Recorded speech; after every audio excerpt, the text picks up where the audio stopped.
ಕೇವಲ 10 ತಿಂಗಳಲ್ಲಿ ಕೊಟ್ಟಿರುವ ಭರವಸೆ ಈಡೇರಿಸಿದ್ದೇವೆ. ಬಿಜೆಪಿಯ 4 ವರ್ಷಗಳ ದುರಾಡಳಿತ ಜನಕ್ಕೆ ಇಷ್ಟ ಆಗಲಿಲ್ಲ.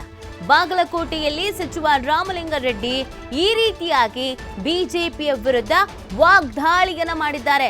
ಕೇವಲ 10 ತಿಂಗಳಲ್ಲಿ ಏನೆಲ್ಲ ಭರವಸೆಗಳನ್ನು ಕೊಟ್ಟಿದ್ರೋ ಆ ಭರವಸೆಗಳನ್ನು ನಾವು ಈಡೇರಿಸಿದ್ದೀವಿ ಅಂತ ಬಾಗಲಕೋಟೆಯಲ್ಲಿ ಮಾತನಾಡುವಂತ ಸಂದರ್ಭದಲ್ಲಿ ಹೇಳಿದ್ದಾರೆ. ಸ್ವಜನ ಪಕ್ಷಪಾತ, ಭ್ರಷ್ಟಾಚಾರ, ಎಲ್ಲ ನೇಮಕಾತಿಯಲ್ಲಿ ಅಕ್ರಮ, 2 ವರ್ಷ ಹಿಜಾಬ್, ಆಜಾನ್, ಜಾತಿ, ಧರ್ಮ ಅನ್ನುತ್ತಲೇ ಬಂದ್ರು. ಜನ ಅದನ್ನ ಇಷ್ಟಪಡ್ಲಿಲ್ಲ. ಅದಕ್ಕೆ 65 ಸ್ಥಾನಕ್ಕೆ ಸೀಮಿತವಾದ್ರು.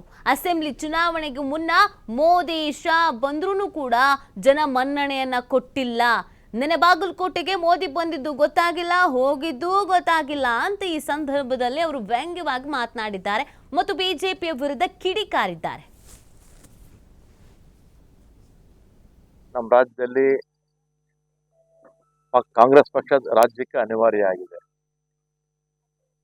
ಇವತ್ತು 28 ಸ್ಥಾನಗಳಲ್ಲಿ 28 ಸ್ಥಾನಗಳನ್ನ ಗೆಲ್ಲುವಂತ ವಾತಾವರಣ ನಮ್ಮ ರಾಜ್ಯದಲ್ಲಿ ಸೃಷ್ಟಿ ಆಗ್ತಾ ಇದೆ.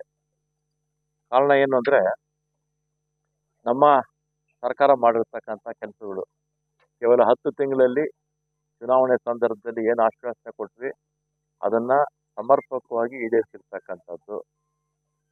ಮತ್ತೆ ಬಿಜೆಪಿಯ 4 ವರ್ಷಗಳ ದುರಾಡಳಿತ ಜನಕ್ಕೆ ಇಷ್ಟ ಆಗಲಿಲ್ಲ.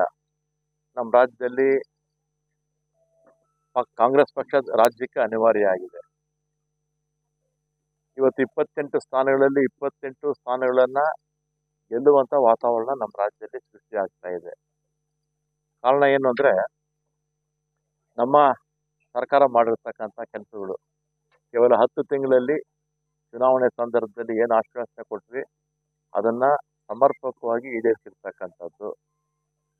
ಮತ್ತೆ ಬಿಜೆಪಿಯ 4 ವರ್ಷಗಳ ದುರಾಡಳಿತ ಜನಕ್ಕೆ ಇಷ್ಟ ಆಗಲಿಲ್ಲ.